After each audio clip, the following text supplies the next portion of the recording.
Buenas tardes a todos. Estamos hoy en la segunda clase del módulo de valoración prequirúrgica. Tenemos el gusto de tener a la doctora Daniela Cruz. Ella es médica especialista en anestesiología y es personal del equipo del Hospital San Juan Bautista, de IGOM, trabaja también en Sagrado Corazón, y ella es docente del Instituto IES Maldonado en la cátedra de farmacología, allí en la carrera de instrumentación quirúrgica. Bueno, doctora, bienvenida. La va a acompañar también la doctora Cesenarro, excelente médica anestesista. Doctora, después quiero que te presentes, por favor. Y bueno, nos va a ser un gusto escucharlas y ordenarnos un poquito con esto de valoración preanestésica. ¿Qué necesitan ustedes que nosotros, entre los cardiólogos y los médicos clínicos, preparemos y pongamos en condiciones a los pacientes para que ustedes y los cirujanos puedan tener un buen desarrollo y buenos resultados con la cirugía? Bueno, buenas noches a todos. En la clase, como me estuve fijando en la clase anterior, traté de no repetir las cosas que ya vieron para que no sea una sobrecarga de información sin sentido. Y lo que hice fue agrupar diferentes tips. ¿Por qué? Porque nosotros cuando hacemos una anamnesis de un paciente, lo que tenemos en cuenta a nivel general médico es común a todas las especialidades. Luego, estamos haciendo preguntas discriminadas de acuerdo al tipo de especialidad. Entonces se entiende que cuando uno conoce un paciente, la valoración general es igual a todos, es transversal a todas las especialidades. ¿Qué va a diferenciarse? De acuerdo a la especialidad, lo que nosotros queremos puntualizar: nombre, edad, apellido, peso, enfermedades concomitantes y examen físico es común a todas, ¿verdad? En cuanto a la valoración preanestésica, primero vamos a dejar en claro qué es anestesia y qué tipo de anestesia existe. Anestesia viene del griego, que significa estesis, que quiere decir sin sensación, que lo vamos a traducir como sin dolor, ¿sí? Nosotros cuando tenemos una anestesia local, estamos hablando de una pequeña parte del cuerpo. Por ejemplo, cuando se utiliza para realizar una sutura o en algún procedimiento odontológico, ¿sí? Una anestesia regional es la que se utiliza para las áreas más grandes del cuerpo. Generalmente se conocía como anestesia que se dice peridural, pero hoy en día nosotros, con el avance que tuvimos en las agujas, hacemos más que nada anestesia raquídea para proveer a los pacientes durante el intraoperatorio. Y dejamos la anestesia peridural o epidural para la analgesia postoperatoria con colocación de catéteres o con la instilación de algún preparado como morfina, que en el espacio peridural va a tener una mayor duración que en el espacio raquídeo, ¿sí? Lo que cambia es en dónde va a estar colocada la medicación, si dentro del líquido cefalorraquídeo o en el espacio peridural, ¿sí? Además de la anestesia raquídea, hoy existe la anestesia de los bloqueos ecográficos, y los bloqueos ecográficos son múltiples. Generalmente los que más se utilizan son los del miembro superior. Se realiza la búsqueda ecográfica de todo el plexo braquial y se bloquea solamente esa parte. Entonces esto permite que se resuelva la cirugía. Generalmente es traumatológica, pero también se puede utilizar en fístulas arteriovenosas o cirugías vasculares, y se evite tener una anestesia general cuando se puede localizar el lugar de quirúrgico, ¿sí? El sitio quirúrgico. Luego tenemos la anestesia general, que va a afectar a todo el cuerpo, que es la anestesia que vamos a tener, se subclasifica en activa y en anestesia balanceada. ¿De qué va a depender esta subclasificación? De los tipos de droga que nosotros realicemos. Si nosotros vamos a realizar una anestesia balanceada, vamos a estar hablando de que usamos fármacos inhalatorios como hipnóticos y fármacos endovenosos para proveer el resto de los pilares anestesiológicos para una anestesia general, ¿sí? Porque el paciente tiene que tener pérdida de la conciencia, tiene que tener relajación muscular, tiene que ser, nosotros vamos a proveer su ventilación y su función cardiovascular durante la cirugía va a ser controlada por nosotros, y además, luego de la intervención, tiene que despertar y no tener dolor como si no se le hubiera hecho ningún calmante. ¿qué pasa? Hay que entender que el dolor es complejo. Todo lo que uno habla como dolor no es una cuestión fácil de resolver. Hoy en día existe una subespecialidad en anestesiología, por más de que nosotros estamos capacitados para hacer anestesia, analgesia, reanimación y también dolor, hay una subespecialidad que estudia todos los componentes del dolor, porque hoy en día, como aumentaron la cantidad de cirugías, aumentaron los procedimientos, aumentó el dolor crónico y el dolor agudo, y el manejo del dolor ahora es entidad propia de una subespecialidad dentro de la anestesia, por ejemplo. Entonces hay que tener en cuenta que cuando uno se va a someter a un procedimiento quirúrgico, el estrés que tiene el cuerpo y el traumatismo, muchas veces no es fácil estar con un dolor en escala de EVA 0. No existe el dolor cero después de una agresión tan grande como es un procedimiento quirúrgico. Y por último tenemos la neuroleptoanalgesia, que es conocida popularmente como la sedación. ¿Qué diferencia hay entre una sedación y una anestesia general? Que el paciente va a mantener su patrón respiratorio espontáneo, pero vamos a tener una abolición del dolor y de la conciencia sin necesidad de tener una relajación muscular, porque el paciente no va a estar sometido a ventilación mecánica al él ya tener su patrón respiratorio espontáneo. Esto se puede utilizar, por ejemplo, en endoscopías, en legrados, en procedimientos donde se sabe que no se necesita una relajación muscular per se.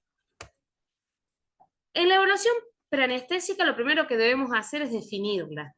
¿Qué es una evaluación preanestésica? Es un proceso de estudio que precede a la anestesia, ¿sí? Tanto para procesos quirúrgicos como no quirúrgicos, porque tenemos situaciones que no van a ser sometidos a cirugía, como un procedimiento diagnóstico, que va a necesitar de anestesia, ya sea porque el paciente se quiere hacer una resonancia o una tomografía y tiene claustrofobia y se pide una sedación, o por ejemplo en los pacientes pediátricos, ¿sí? Requiere la interacción de varios grupos de especialistas. Esto no nos tenemos que olvidar porque hay que resaltar la importancia del trabajo en equipo y la abolición de todo tipo de ego, porque lo importante es el paciente, ¿sí? ¿Cuáles son los objetivos específicos de una evaluación preanestésica? Recopilar la información médica sobre el paciente, que vendría a ser la historia, la anamnesis y la historia clínica del paciente, que les decía que es transversal a todas las especialidades. Realizar las interconsultas necesarias, los exámenes de laboratorio y métodos complementarios. Educar al paciente, reducir la ansiedad, ayudarlo. ¿Por qué? Porque la anestesia es la gran desconocida. Entonces, la mayoría de la población tiene miedo a lo desconocido. Entonces, por medio de una consulta anestésica, uno puede explicarle al paciente y reducir los niveles de ansiedad.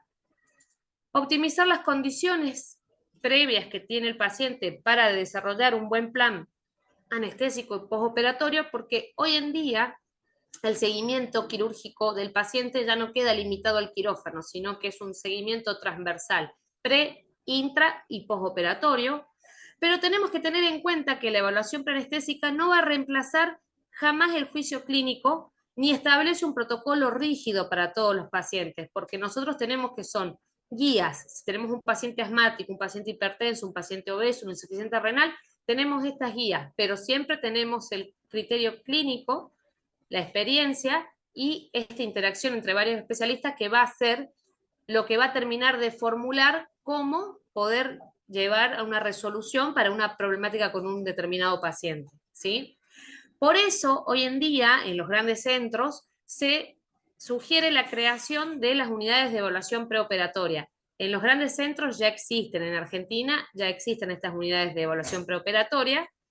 Entonces, esto permite que el paciente no llegue al día de la cirugía y sea suspendido porque estuvo con alguna problemática que no se resolvió, alguna alteración de laboratorio, alguna enfermedad concomitante, alguna falta de medicación o alguna mala suspensión o administración de alguna medicación previa. El momento de la evaluación es muy variable. ¿De qué va a depender? Va a depender de diversas características como, por ejemplo, el lugar en donde vive el paciente, qué tipo de paciente es, si es una cirugía que va a ser prolongada porque el paciente tiene una patología oncológica que tiene múltiples metástasis o implicancias en otros aparatos y sistemas, y la organización de la institución donde se efectúa la cirugía, porque muchas veces tenemos lugares de trabajo que son lugares, por ejemplo, hoy está en auge las clínicas de mediodía. El paciente ingresa a la mañana, se hace el procedimiento y a la tarde ya está saliendo a su casa. Entonces, en ese tipo de clínicas no se va a poder tenerlo varios días internado el paciente, porque es una clínica de día, ¿sí? Entonces, se puede realizar días previos a la cirugía, el paciente va a un consultorio de preanestesia donde se le hace una evaluación completa. El día anterior a la cirugía puede ir porque se cuenta con la disponibilidad de un consultorio dentro de la clínica, o el mismo anestesiólogo puede pasar el día previo a la cirugía y hacer las valoraciones, si es un paciente con una internación crónica, y se puede realizar el mismo día de la cirugía, en el acto de cuando nosotros conocemos al paciente, en el acto del preoperatorio, ¿sí? Sería lo ideal realizarlo con anticipación por el tema de las modificaciones de las medicaciones, pero bueno, una realidad que hay que ser muy consciente es que la especialidad de anestesia a nivel no solamente local ni país, sino a nivel mundial, cuenta con un recurso humano muy escaso, determinado por diversos factores. Uno de los más importantes al nivel de los factores que implican esta disminución de especialistas es la formación. Hoy en día estamos en una crisis actual con todos los médicos porque no quieren formarse porque formarse implica años de formación, implica disminución de la calidad del nivel de vida, y más, por ejemplo, en el sistema de salud que tenemos en este país. Entonces, no solamente en anestesia, sino que también en todas las especialidades se está viendo que prospectivamente vamos a tener una crisis de médicos especialistas. Al momento de la evaluación se debe incluir una completa revisión por aparatos y sistemas, los medicamentos utilizados, el consumo de alguna droga, llámese droga, una droga lícita o una droga ilícita, los antecedentes de alergia, la capacidad funcional, que es la tolerancia al ejercicio, el historial previo, quirúrgico, médico y anestésico, y particularmente nosotros evaluamos la vía aérea superior, ¿sí? ¿Qué se sugiere? Uno tener, cada institución, cada médico puede tener un cuestionario a mano, que es lo que permite organizar y optimizar el tiempo en la consulta. Con el tema de los estudios preoperatorios, que la clase pasada estaban comentando, lo que se debe saber es que tiene que ser justificado el estudio. Yo no puedo pedir una tomografía, una ecografía a un paciente que no lo amerite, ¿sí? Y aunque, como dicen las guías, la decisión final puede quedar a criterio de cada anestesiólogo. ¿Por qué? Porque el anestesiólogo, que es el que lo va a someter a ese paciente a anestesia, puede decir, bueno, yo necesito este estudio para proveer esta técnica anestésica y que mi perioperatorio sea óptimo. Acá, por ejemplo, hay un ejemplo de cuestionario, ¿sí? Nombres de todo lo que es la parte superior, está todo lo que son los datos de rigor, luego hay un cuestionario de antecedentes anestésicos y se va dividiendo por sistemas si tiene o no algún tipo de enfermedad. Este cuestionario, por ejemplo, me lo proveyó la doctora Passarelli, ¿sí? Que es el que ella utiliza. Y acá el grado de ASA, la firma del anestesiólogo. Nosotros en el examen de vía aérea superior tenemos múltiples test predictores, ¿sí? Ninguno es 100% específico ni 100% sensible, pero al usar la combinación de todos estos test que están nombrados acá, se llega a una mayor probabilidad de tener un resultado mucho más fidedigno que usándolos separados. Entonces, hoy por hoy se recomienda estos test de examen de vía aérea superior para determinar intubación y o ventilación dificultosa a nivel combinado, ¿sí? La escala de Malampati, de Patti-Laldreti, o la distancia tinomentoniana, la esternomentoniana, la distancia entre los interincisivos, la protusión de la mandíbula, la clasificación de Corban-Lijan y el score de riesgo para la intubación de Wilson, ¿sí? Hay muchos scores, estos son los que se recomiendan ahora. ¿Qué es importante destacar? Es importante destacar, Doc Barberis, ¿estamos bien? ¿Sigo o hago una pausa? No, no, estamos bien. Muy clarito lo tuyo, muy bien. Vamos nomás. Bien. Lo que habíamos visto en todo lo que es la lista previa, yo quise destacar, por ejemplo, la importancia de los MET. ¿Qué es un MET? El MET viene del acrónimo de inglés. Son los equivalentes metabólicos. ¿Para qué me van a servir a mí los equivalentes metabólicos? ¿Por qué? Porque nosotros tenemos un paciente que puede tener unos predictores de riesgo cardiovasculares en un nivel basal que se pueden volver inestables o modificarse frente al estrés que el cuerpo tiene que enfrentar, no solamente la psiquis en el acto quirúrgico, ¿sí? Entonces nosotros tenemos que definir por esto la reserva funcional que tiene el paciente. ¿Y cómo yo defino la reserva funcional del paciente? Expresándola en niveles metabólicos, en estos METs, ¿sí? Acá tenemos la funcionalidad en este cuadro, el trabajo continuo y el máximo de MET que se logra con esta clase funcional. Por ejemplo, en la clase 1 son de 4 a 6 calorías minuto, es un paciente que tiene una enfermedad cardíaca, pero no tiene limitaciones en la actividad física, ¿sí? No tiene fatiga, no tiene dolor, no tiene palpitación, no tiene disnea, se lo puede clasificar con un máximo de 6,5 MET. A medida que va aumentando la clase, van disminuyendo los MET, ¿sí? Por ejemplo, en la clase 4 tenemos de 1 a 2 calorías minuto, paciente con enfermedad cardíaca que resulta en inhabilidad para realizar cualquier tipo de actividad física. Tiene una insuficiencia cardíaca al reposo, el paciente que va a tener disnea, que va a dormir con más de 3 almohadas, que no va a poder caminar dentro de su propio domicilio, vamos a tener un MET que tiene como máximo 1,5. ¿Qué es importante? Es importante saber que cualquier paciente que tenga menos de 4 METs durante la actividad habitual se va a asociar a un riesgo cardíaco perioperatorio y a largo plazo aumentado. ¿Para qué es importante nosotros saber todas estas cosas? Por ejemplo, en pacientes añosos que tienen enfermedad cardíaca y encima tienen fractura de cadera. Esta fractura de cadera, si no se consigue la prótesis, si no puede deambular mucho tiempo o ya tiene otra patología concomitante en la otra miembro inferior o lo que fuere, va a disminuir el MET en ese tiempo, entonces el cuerpo va a entrar en ese acostumbramiento crónico a esta situación de reposo y cuando se enfrente de nuevo a una situación estresante, vamos a tener esta posibilidad de la complicación perioperatoria, ¿sí? Es uno de los ejemplos en los cuales podemos aplicar los MET. Y los MET también se pueden, viene la escala para las personas que no tienen compromiso cardíaco, ¿sí? En cuanto a la escala de ASA, lo que me había fijado que la clase pasada habían hablado de la importancia y de que era una escala transversal a todo el mundo, que era un idioma común, y el doctor había comentado que en algunos lugares y en algunas guías decía que no era tan específica, ¿sí? Entonces me puse a investigar un poquito eso, y lo que yo encontré es que sí, fidedignamente es una de las escalas más utilizadas a nivel mundial. Es una parte integral de cada evaluación anestésica, o sea, cada anestesiólogo de todo el mundo siempre va a estar manejando esta escala de ASA, ¿sí?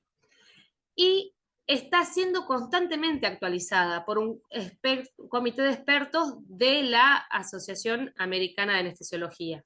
La última vez que fue enmendada fue en el año 2013, en el año, perdón, 2020, en diciembre, ¿sí?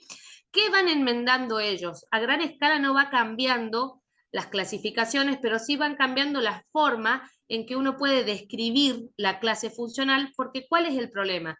El problema no es la clasificación, sino la interpretación individual de la categoría en donde yo tengo que colocar ese paciente.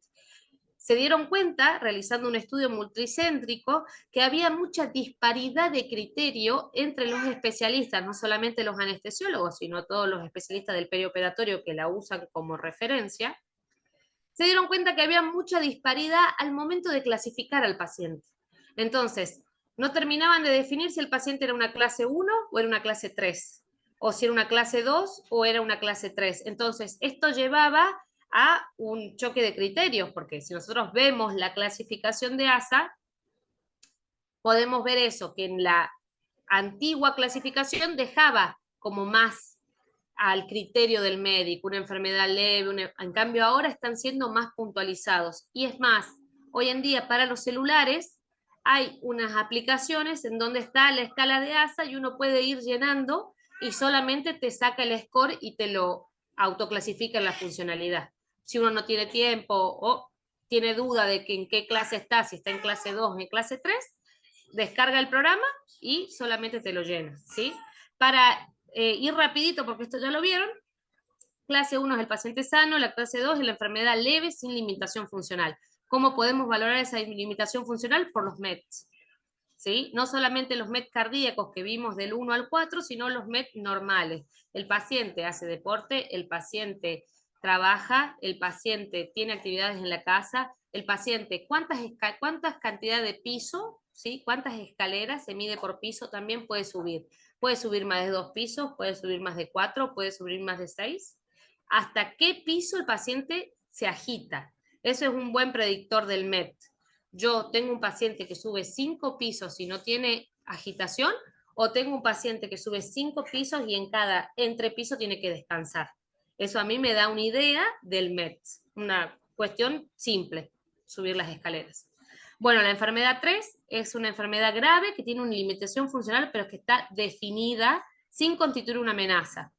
La 4 ya es grave, tiene una amenaza constante para la vida. Por ejemplo, una enfermedad coronaria con angina inestable, ¿sí? La 5 es un paciente moribundo, la 6 es el paciente que tiene muerte cerebral, y la clase E se agrega si es emergencia. Por más de que el paciente sea clase 1, si yo estoy en una emergencia, es un ASA 1E. En cuanto a la medicación utilizada, lo que hablan las guías es que esto constantemente va a estar variando. ¿Por qué va a estar variando constantemente año a año, un máximo cada 2 años? Porque nosotros tenemos componentes farmacológicos que cada día van avanzando. Son muy pocos los fármacos que se utilizan con las mismas combinaciones de hace 5 años atrás a ahora, ¿sí? Entonces esto hace que constantemente se esté reevaluando qué suspender, cuándo suspenderlo o no, ¿sí? Por más yo saqué toda la bibliografía de la Federación de Anestesia, que tiene un campus que te va poniendo guías a nivel mundial y referidas a anestesiología, ¿sí?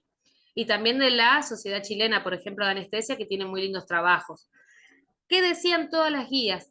Que por más de que una guía diga esto es esto, es esto, jamás va a suplantar la indicación del especialista.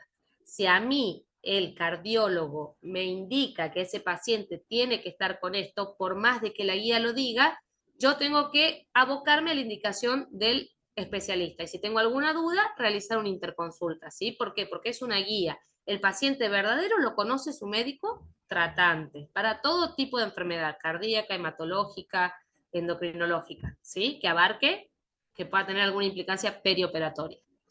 Lo que tenemos que tener en cuenta a nivel general es, cuando nosotros tenemos en la balanza el riesgo de sangrado versus el riesgo de trombosis, tenemos que tener en cuenta que antes del acto quirúrgico hay que suspender la aspirina de 7 a 10 días por el tema de la renovación plaquetaria en aquellos pacientes que tengan mucho más riesgo de sangrado intraoperatorio o perioperatorio que el riesgo per se de su trombosis. Entonces, ¿qué hago? Interconsulta con hematología, explico que la cirugía tiene posibilidades de sangrado y él va a hacer el reemplazo, ¿sí? Pero a nivel general, aspirina suspendida, pero siempre tener en cuenta cuando hay mayor riesgo, ¿sí?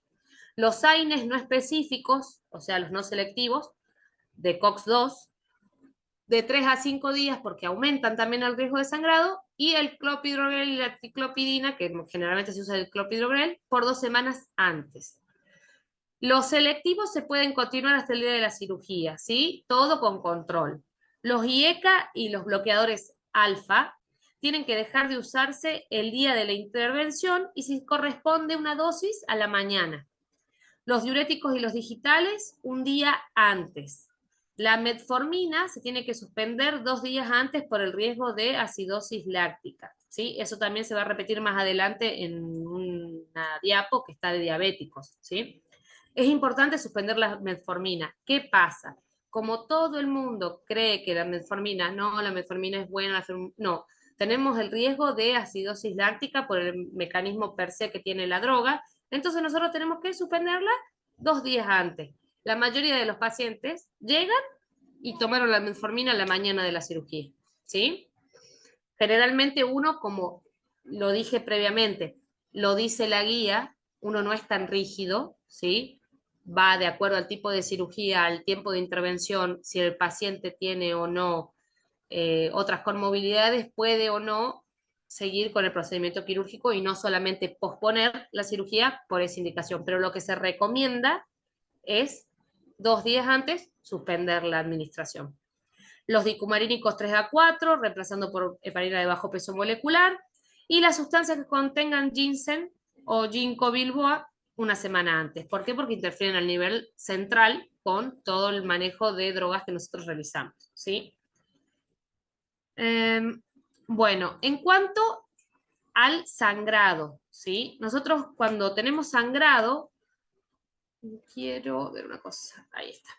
Nosotros tenemos un score que podemos hacer una encuesta en donde nos podemos guiar si ese paciente tiene o no un posible desorden de la hemostasia, ¿sí? Que esto lo va a verificar el hematólogo.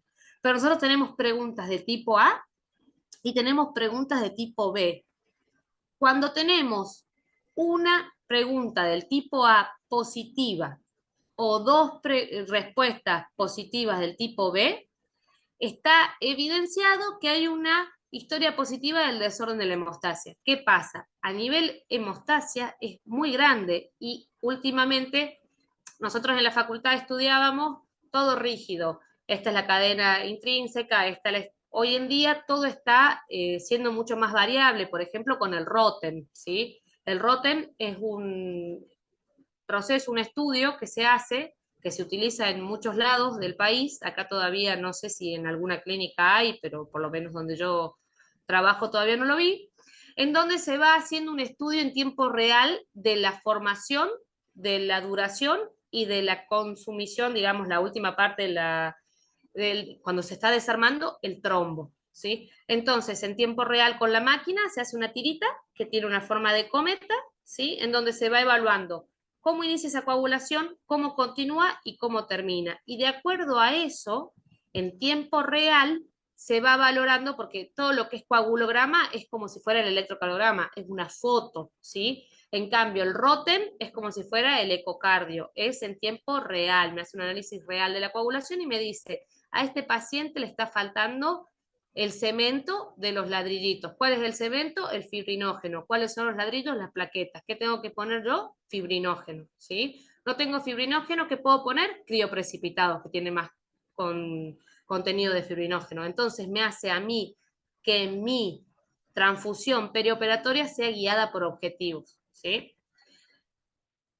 Eso en cuanto al tema de la hemostasia, que hoy en día se toma en cuenta todo esto, ¿por qué? Porque uno puede ver en un estudio, en un laboratorio, en una foto, una normalidad, y luego en el momento quirúrgico puede aparecer otra cosa, ¿sí? Porque capaz que se salteó un estudio de coagulación o el paciente no lo demostraba, pero sí tenía algún indicio de un problema de coagulación.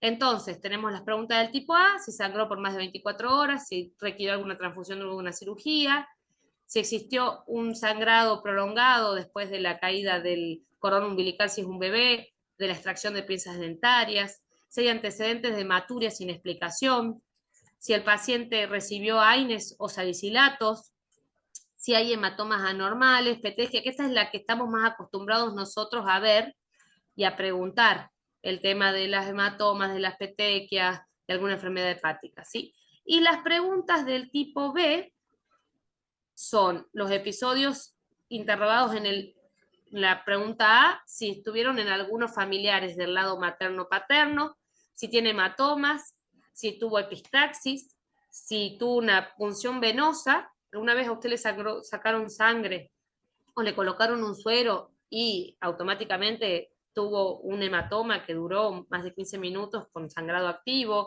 si reportó alguna tendencia normal al sangrado. Entonces son preguntas de rigor que es importante tenerlas en cuenta, ¿sí? Para poder solicitar una correcta interconsulta. Bueno, en base a lo que estábamos hablando, hay una falsa creencia de que mientras más estudios pida, o sí, si yo pido este estudio o este laboratorio, eso a mí me va a proteger de una mala praxis. Lo que protege de una mala praxis es una buena anamnesis, es un buen pensamiento y un buen criterio médico realizado. Por eso cuando el doc decía en la clase pasada el tema del electrocardiograma, que muchas guías lo están dejando de lado, que es preferible uno pedirlo por cualquier cosa. En realidad lo que están diciendo las guías es, si yo tengo un paciente joven, sano, sacar un electrocardiograma, tener una foto en ese momento no me va a garantizar que durante el procedimiento quirúrgico, el postoperatorio o algo, a mí no me va a dar garantía de que ese paciente haya tenido algo que yo no vi en ese momento. ¿Por qué? Porque en ese momento el paciente no estaba sometido a estrés quirúrgico. Quizás si yo a ese paciente le hacía un ecocardio porque yo en mi anamnesis vi algo que a mí me decía hacerle un ecocardio, quizás ahí yo en ese estudio donde lo veo verdaderamente sometido al corazón o lo veo en tiempo real, puedo descubrir. Por eso hay muchas discrepancias hoy en día en las indicaciones de los estudios. ¿Por qué? Porque se está dejando de tener como pilar la anamnesis, el examen físico, y se está queriendo descargar eso en estudios que no son lo óptimo, digamos. ¿Qué más? Bueno, se aceptan que los exámenes hasta 6 meses son adecuados, mientras la condición clínica del paciente no haya variado. Si a mí me presentan un laboratorio, una placa de tórax, un electrocardiograma de un paciente que hace 5 meses estaba de una manera y ahora en 5 meses tiene disnea, tiene tos, tuvo COVID, etcétera, no lo puedo aceptar por más del tiempo. O sea, no hay que cerrarse y decir, no, pero el laboratorio tiene menos de 6 meses, porque eso lleva a la discusión con muchos especialistas porque usan ese criterio sólido de decir, tiene menos de 6 meses, no está vencido. No me importa que tenga tanto o cual tiempo, a mí me importa la clínica del paciente, el examen físico, la anamnesis, mi pregunta. Si yo le digo al paciente, ¿usted dormía siempre con 2 almohadas? No, doctora, hace 3 semanas estoy durmiendo con 2 almohadas. ¿Por qué? Porque me falta el aire. Entonces, ese no es el mismo paciente que hace 4 meses hizo un estudio. ¿Se entiende? No hay que cerrarse al tiempo, o sea, no hay que malinterpretar las cuestiones. Algo muy importante es que todo paciente que ingresa a quirófano tiene que estar hemotipificado. Esto es un proceso barato, generalmente no cuesta nada, no agrega nada y da mucho tiempo para cuando hay una urgencia. Nosotros tenemos cirugías emergentes, cirugías urgentes y cirugías programadas. Nosotros en las cirugías programadas generalmente no se acostumbra a pedir esto porque piensan que no va a suceder nada. Uno no tiene una bola de cristal para saber qué va a suceder en cada momento. Entonces, una manera de salvaguardar tiempo es tener al paciente hemotipificado, porque yo sabiendo su grupo y su factor, llegase a haber una complicación intraoperatoria, es un paso menos. Yo llamo hemoterapia y digo el paciente es 0 negativo, necesito esta sangre. Y no tengo que estar esperando que en el momento en el que hay una hemorragia, llegue desde hemoterapia, lo tipifiquen, me avisen si hay sangre, y eso en tiempo es mucho, y más cuando hay una hemorragia masiva. La radiografía de tórax tiene que ser considerada en los grandes fumadores, en las infecciones de vía aérea superior. Siempre se está tomando la infección de vía aérea superior como que no tuviese implicancia a nivel general y solamente se preocupa una por una infección de vía aérea inferior. Uno no sabe el compromiso pulmonar que puede tener un aparente resfriado, una aparente gripe que tiene un paciente hace 2 semanas en cama. Entonces, y más ahora, hoy en día, con todas las secuelas de COVID que no se ven, porque muchos pacientes te dicen, yo di el antígeno positivo, pero nunca tuve síntomas. Al mes se resfrían y ese resfrío les hace estar 3, 4 días en cama, cuando no es lo normal. Lo normal son 24 a 48 horas en cama. Y después, cuando quieren hacer una actividad que realizaban normal, no la pueden realizar. Quieren subir 5 pisos de un edificio rápido y tienen que parar al haber subido un piso o 2. Entonces, en esas situaciones sí se considera pedirla. Cuando hay una patología cardiovascular, y podría ser prudente pedirla en los pacientes mayores de 50 años. Y también hablaba de pacientes que jamás se hicieron una radiografía. ¿Por qué? Porque podemos tener algún incidentaloma. En cuanto a los fumadores, las recomendaciones son dejar el hábito tabáquico 8 semanas antes de la cirugía para que a nivel mucociliar se recuperen las cilias, disminuyan las secreciones per se y bajen los niveles de monóxido de carbono a nivel de la circulación general.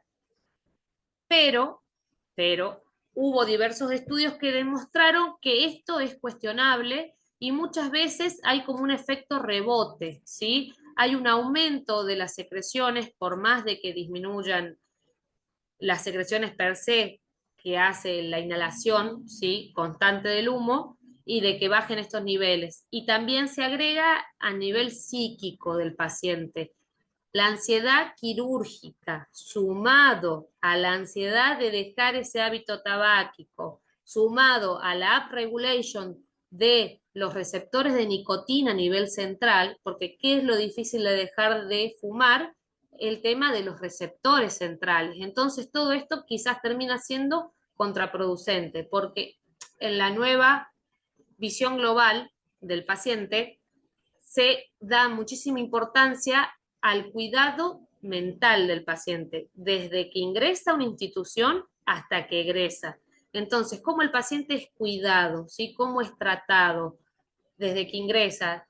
En recepción me trataron bien, el camillero me trató bien, la enfermera me trató bien, durante mi estadía en la sala estuve bien tratado, en el quirófano y en el post. Y todo lo que conlleva médicamente, el tipo de cirugía, si es más invasiva, menos invasiva, el dolor. ¿Por qué? Porque se dieron cuenta que la outcome de estos pacientes que se sentían contenidos, cuidados y bien tratados era mucho mejor que un paciente que se sentía agredido, eh, por diversas cuestiones maltratado, ¿sí? ¿Por qué? Por el tema de la liberación endógena, ¿sí? De nuestros opioides endógenos. Nosotros tenemos opioides endógenos de liberación, también tenemos neurotransmisores, ¿sí? Como la serotonina. Entonces, en situaciones de bienestar a nivel central, esto va a aumentar y todo va a repercutir a nivel físico. Lo psíquico va de la mano de lo físico, ¿sí? En los protocolos ERAS, que son los nuevos protocolos que se aplican a cada tipo de cirugía, hay un protocolo ERAS para la cirugía de bypass gástrico, hay uno para cirugía ginecológica, hay otro para cirugía pulmonar. ¿Qué tienen en común los protocolos ERAS, aparte de lo particular? El tema de preocuparse por el bienestar psíquico del paciente. Si se lo pone en taller de mindfulness o no, si se le pone un psicólogo para tener una consulta perioperatoria, ¿sí? ¿Por qué? Porque se descubrió que el bienestar global y mental hace que el paciente le vaya bien en el postoperatorio y en el intra también. Musicoterapia. Hoy se usa mucho en día la musicoterapia intraoperatoria para disminuir los niveles de ansiedad del paciente. Y las pacientes que tienen EPOC o asma pueden recibir broncodilatadores pre- y postoperatorios para mejorar la función pulmonar. Está descrito un broncodilatador en un paciente asmático o en un paciente POC, por más de que no esté en una crisis, es beneficioso. Entonces, ¿qué se recomienda? Sos asmático, llévate tu PAF y te hacemos el PAF si vas a ser sometido a cualquier tipo de anestesia, no solamente general, antes de entrar al quirófano o en el mismo quirófano. Lo mismo con los EPOC. ¿Estamos viendo?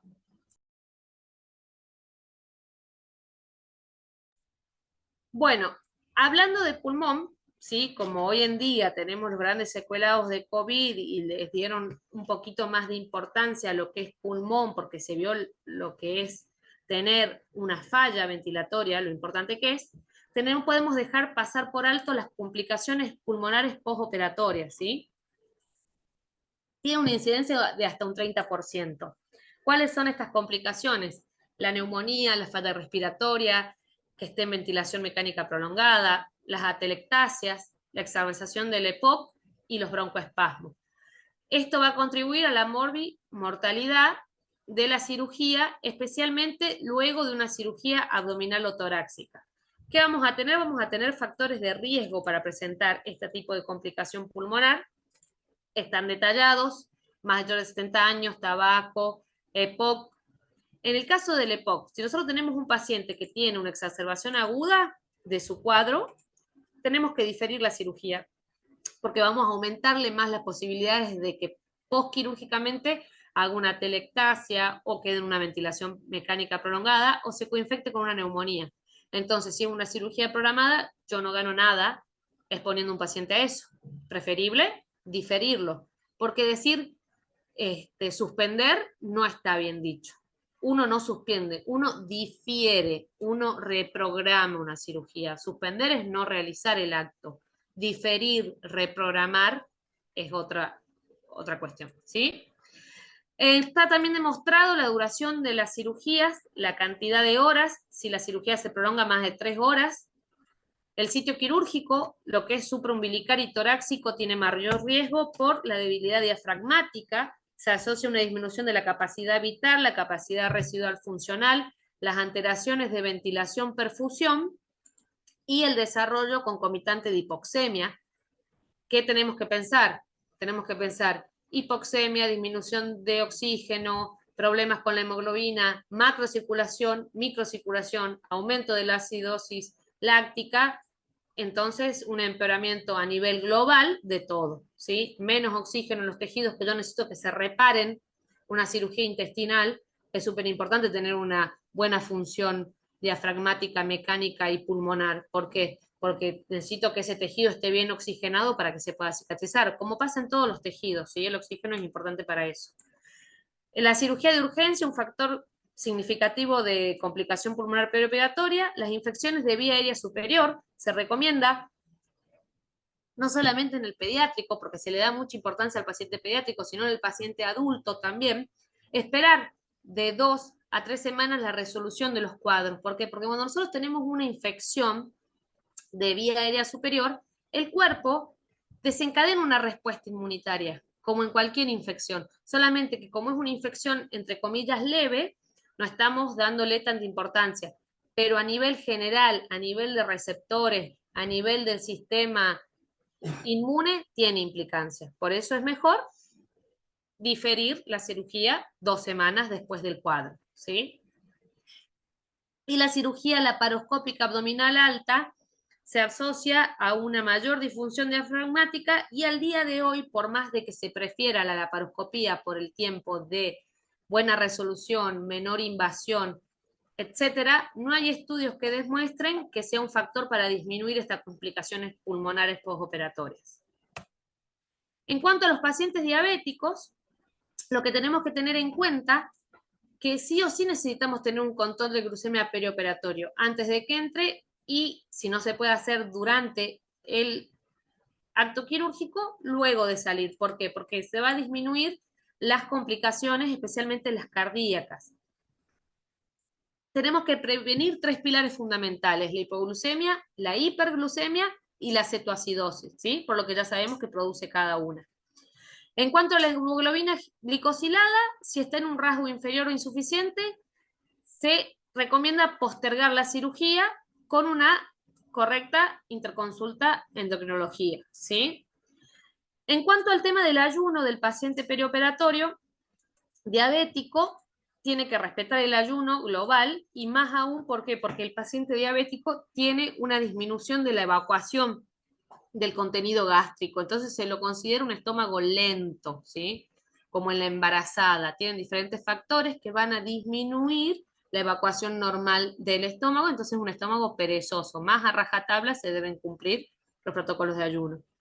Tenemos que administrar, por ejemplo, glucosa por vía endovenosa para evitar esta resistencia a la insulina global y las pérdidas proteicas, como la cetoacidosis que puede aparecer. Hay que tener en cuenta el manejo farmacológico. Hay que suspender las insulinas prolongadas, tienen que ser reemplazadas por la insulina de acción rápida. Los hipoglucemiantes tienen que ser reemplazados por la glibenclamida. Y lo que habíamos dicho antes, la metformina hay que suspenderla 48 horas antes por el riesgo de acidosis láctica, ¿sí? O se maneja con dieta o se maneja con glibenclamida. ¿Qué sucede en la práctica diaria que es muy peligroso? El paciente se coloca su régimen de insulina normalmente y no come. Entonces, yo tengo más miedo a una hipoglucemia o una hiperglucemia. Voy a tener muchísimo más miedo a una hipoglucemia. Y estas malas indicaciones del manejo perioperatorio de su medicación habitual son las que lo ponen en riesgo al paciente. El paciente no se da cuenta que él no va a hacer el régimen de comidas que tiene ya instalado, entonces la función de su insulina no va a estar siendo la de siempre. Por eso hay que siempre tener mucho ojo con el paciente diabético y con lo que él entiende en el prequirúrgico, ¿sí? Es muy común que el paciente se coloque su insulina en las unidades habituales y tenga un ayuno de más de 10 horas, 12 horas, 14 horas, y eso es un peligro, ¿sí? Y los mismos pacientes te dicen, no tengo fuerza, no tengo ganas, y estás haciendo hipoglucemia porque no utilizaste bien tu dosis de insulina, pero eso no es responsabilidad del paciente, eso es responsabilidad nuestra, ¿sí? De explicar bien, de que todo quede claro. En cuanto a otra problemática que es muy frecuente, es la anemia, ¿sí? ¿Qué es lo más indicado, lo que se pide hoy en día? Que se optimice el paciente, que el paciente no llegue anémico a operarse, porque todo el mundo dice, bueno, pero es anémico. Sí, está bien. Fisiológicamente, los anémicos crónicos tienen mecanismos de compensación que no van a afectar en su vida diaria porque hace 2 años que es anémico por una anemia ferropénica, ¿verdad? Y el cuerpo va a estar trabajando para compensarlo. Pero estamos hablando de situaciones cotidianas de manejo normal. Cuando estamos sometidos a un estrés quirúrgico, eso va a cambiar y el no tener una buena reserva de hemoglobina va a tener influencia a nivel global, ¿sí? ¿Cuánto dice la OMS? Que el 40% de los pacientes que ingresan aquí a quirófano están anémicos. Tienen más tasa de mortalidad y mayor posibilidad de recibir transfusión. ¿La transfusión es mala? No, siempre y cuando que esté bien indicada, ¿sí? ¿Por qué? Porque todo lo que sea ajeno a nuestro cuerpo va a aumentar algún tipo de complicación y no quedan fuera de ese tipo de complicación los hemoderivados, ¿sí? Los índices de alergia, la sobrecarga a nivel de la volemia, la sobrecarga cardíaca, la sobrecarga pulmonar, ¿sí? Las transfusiones masivas, que todos los años están haciendo revisiones y revisiones de transfusión y hemoderivados, y cada vez son más limitadas y acotadas las transfusiones de estos, ¿sí? Para evitar todas estas problemáticas. Y de acuerdo a la OMS se pide que, y es el gold estándar, tener un patient blood manager, que sea un manejo de lo que es todo el tema sanguíneo del paciente, ¿sí? Tiene que ser constituido como un objetivo fundamental de la institución en la que se trabaja. Una de las formas de hacer este patient blood management es tener la costumbre, empezar ahora de tener la costumbre de tipificar al paciente. Empezar a tener la costumbre de que si yo lo veo anémico, no lo dejo pasar. Ay, no importa, tenés 10 de hemoglobina. No, sí importa, porque el estrés quirúrgico, esos 10 de hemoglobina, esos 9 de hemoglobina, esos 7 de hemoglobina van a influir. Te voy a mandar a un especialista que estudie de dónde viene tu anemia y quizás ahí también se descubra alguna pérdida oculta, ¿sí? De sangre, ya sea por material fecal, por la vía que sea, que no estamos descubriendo porque tienes anemia crónica. Eso sería todo.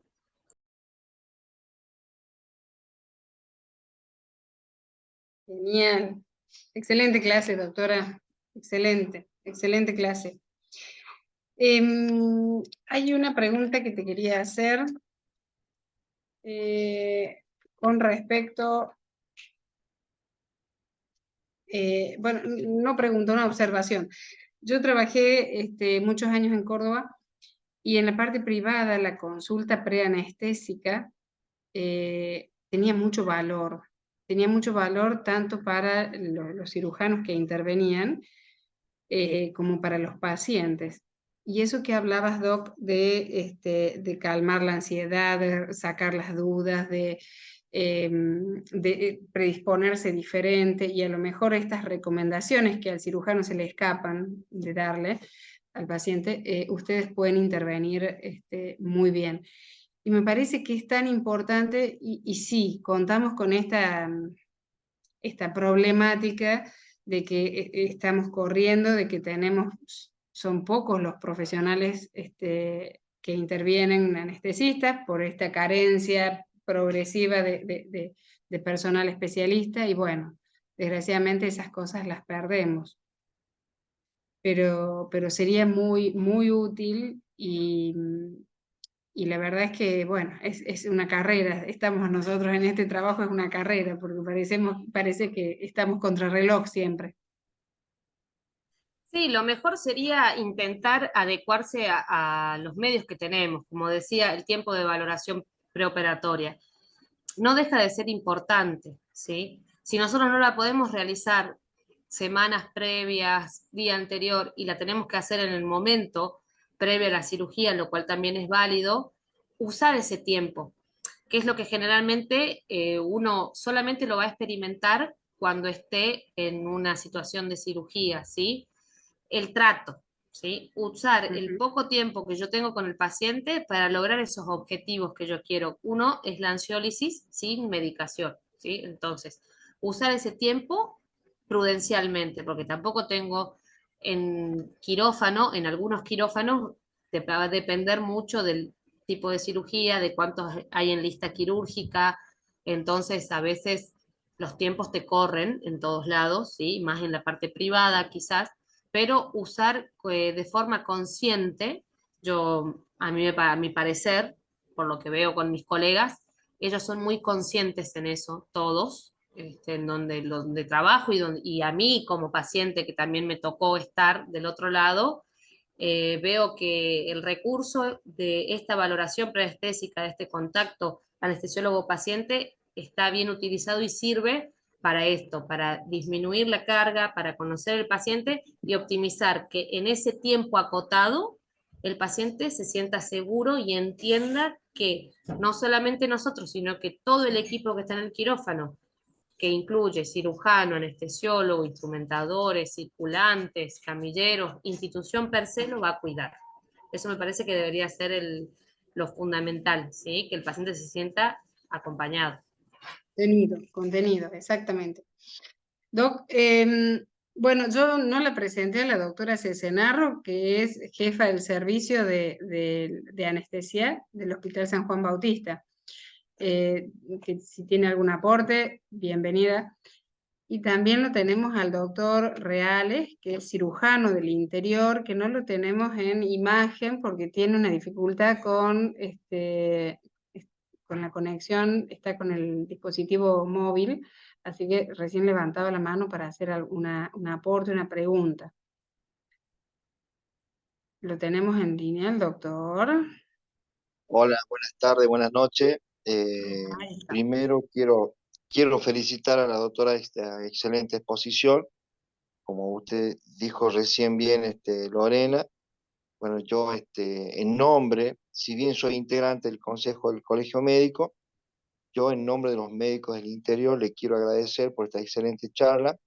Como cirujano del interior, yo veo Eh, además, como concuerdo todo lo que dice absolutamente, nosotros por ahí acá en el interior perdemos algunas prácticas y la visita preanestésica siempre la hemos tratado de realizar.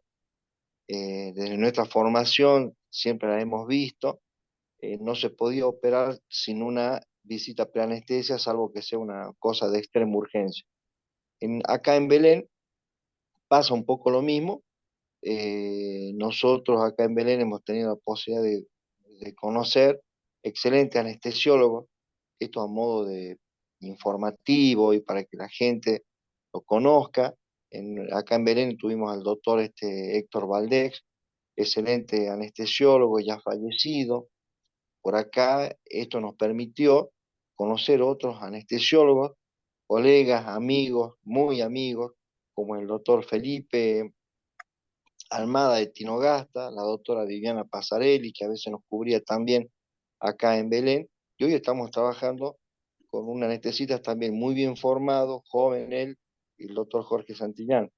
Entonces, estas cuestiones de estudiar el paciente, donde yo más veo, aunque ustedes quizás no lo tomen o no se den cuenta, pero donde yo veo que realmente se trabaja en equipo es en el caso del cirujano con los anestesiólogos, en el análisis del paciente, en las decisiones de la cirugía, a veces en decidir tomar un estudio preoperatorio o derivarlo al cardiólogo o lo que haga falta. Yo veo que de esta manera se trabaja con mucha mayor seguridad y le podemos brindar al paciente de esta manera la tranquilidad que necesita y se merecen, por supuesto, ¿no? Y de este modo alejamos todas las complicaciones que podamos tener en el intraoperatorio o en el perioperatorio, y a veces en el interior, a veces surgen cosas que nos pasa que terminamos decidiendo derivar al paciente en forma conjunta con el anestesiólogo cuando tiene alguna enfermedad concomitante o alguna concurrencia que nos hace tomar esa decisión para brindar una mejor seguridad al paciente, ¿no? Sí, Sí, por sí, supuesto, estar en constante diálogo, como había dicho en una parte de la charla, dejando todo tipo de ego de lado, porque hoy el punto principal de todo es el paciente, ¿sí? Es tratar al paciente como si fuera yo mismo, como si fuera mi madre, como es así, todo tiene que ser en pos del paciente, nadie es mejor, nadie es peor, nadie tiene, no, todo lo que podamos hacer es en pos del paciente y estar abiertos al diálogo y no tener esos problemas de estar enojándose o de decir no, porque no, escuchemos, estemos abiertos, veamos qué dice lo último, quizás está bien, esta persona es joven, pero justo como es joven, acaba de salir de la residencia, fue a un congreso hace nada, hace unos meses y vio que esto es lo que se tiene que hacer. Bueno, probemos o no. O mira, a mí me parece, pero dar esa posibilidad de abrirse también intergeneracionalmente, pero todo, mientras sea todo en pos del paciente, a mí me parece fantástico. Y sí, tenemos mucho más diálogo anestesiólogos con cirujanos, pero hay que tener en cuenta lo que implica todo lo que es la valoración preanestésica, que también es transversal, endocrinólogos, cardiólogos, neumonólogos. Entonces, abrir aún más el abanico y tener más posibilidad de charlas, ¿sí? Muchas veces nosotros decimos, mira, en el postoperatorio me gustaría que el paciente pase la terapia. No, pero el paciente no tiene este criterio. No, pero no es porque tenga un criterio tácito de necesita un vasopresor, sino porque tuvo que ser sometido a una cirugía grande pulmonar. Entonces yo quiero que esté totalmente monitorizado y controlado por gente que también sabe del manejo ventilatorio para que tenga un mejor outcome. Entonces quizás esas primeras 24 horas en la terapia a mí me sean mucho más efectivas que tenerlo en la sala. ¿Por qué? Por una cuestión de seguridad. Entonces también abrirse a eso, salir de la rigidez y escuchar un poquito al otro. Porque si yo me pongo en los criterios rígidos, van a decir, no, pero el paciente no tiene un criterio rígido de terapia. No, pero lo necesita. Entonces, a eso, ir tratando de abrir el diálogo y de optimizar que el paciente le vaya bien antes, durante y después. sí, Doc, con respecto a eso, vos sabés que es muy importante eso que hablas del trabajo en equipo, porque quizás el médico que valoró inicialmente no ha tenido la posibilidad de estar dentro del quirófano como ustedes, como el cirujano, y ver que ha habido alguna situación o alguna característica del paciente que ha modificado algo o que nos ha puesto en alerta. Entonces, por supuesto que desde el quirófano saldrá la opción de decir, por favor, necesito 24 horas iniciales en unidad, en circuito cerrado, y eso me parece fantástico, fantástico como tarea en equipo. Y, y eso yo debo valorarlo en el hospital. Siempre tenemos una comunicación con la gente, con la doctora Cesenarro que está allí disponiendo de la unidad coronaria o de la unidad de terapia intensiva para decir, mira, chicos, a ver, no anduvo bien, mientras el anestesista sigue cerrando o cumpliendo su tarea, yo quisiera que por favor lo observen un poquito más y bueno, eso es fantástico, eso es fantástico.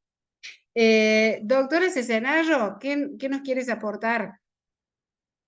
Sería un gusto escucharte. Me parece que se fue a tomar un mate la doctora Cesenarro.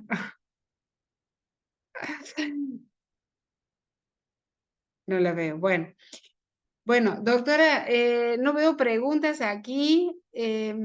Doctor Reales, gracias por participar, por su aporte.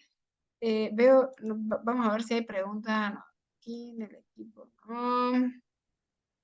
Yo ¿Hay una algo? cosita que podría acotar, Lore, es Sí. que no había activado el micrófono. Bueno, excelente la clase de Dani. Yo no lo habría hecho mejor que ella, seguramente.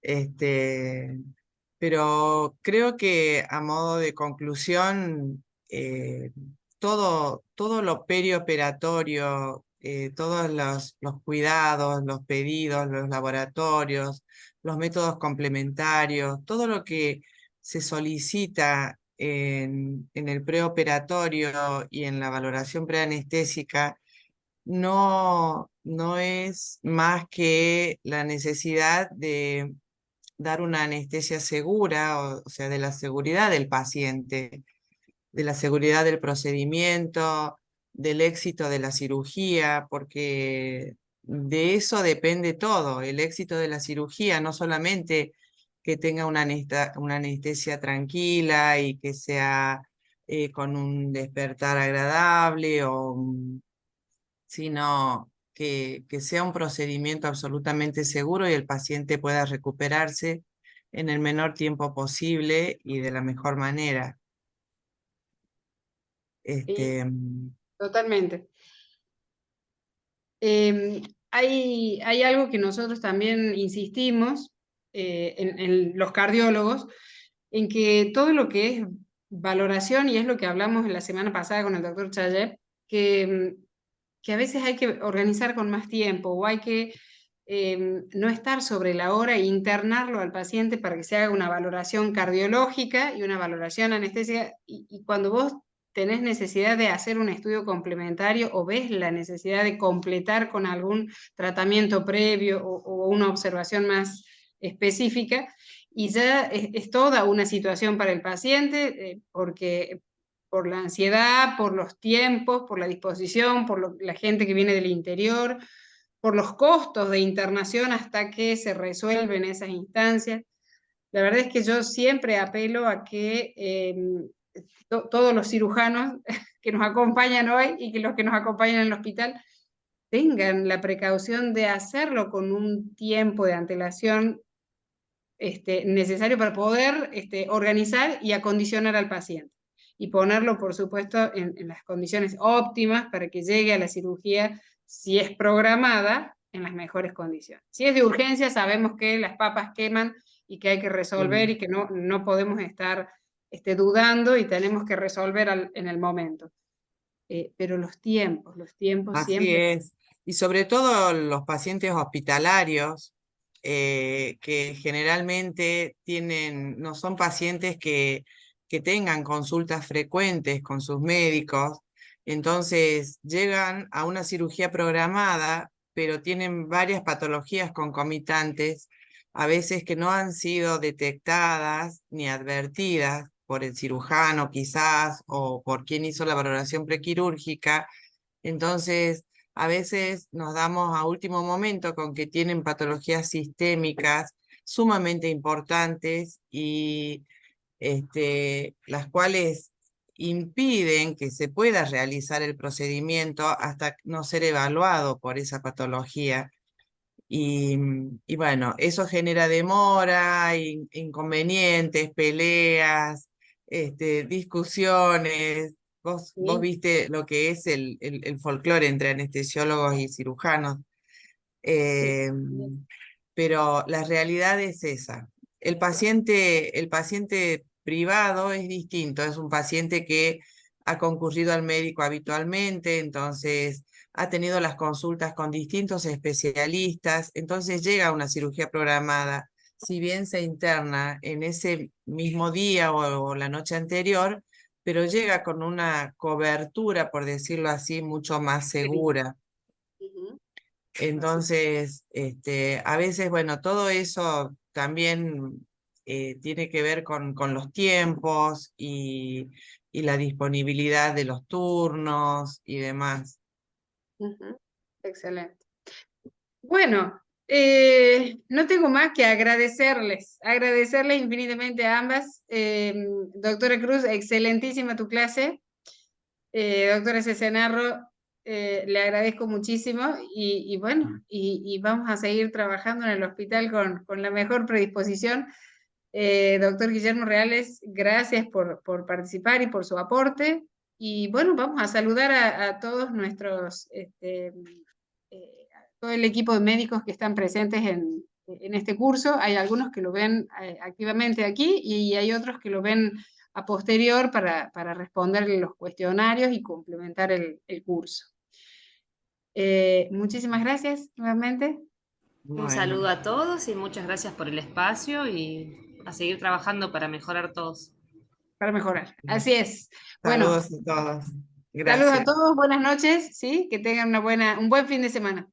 Gracias. Igual. Gracias. Buen fin de.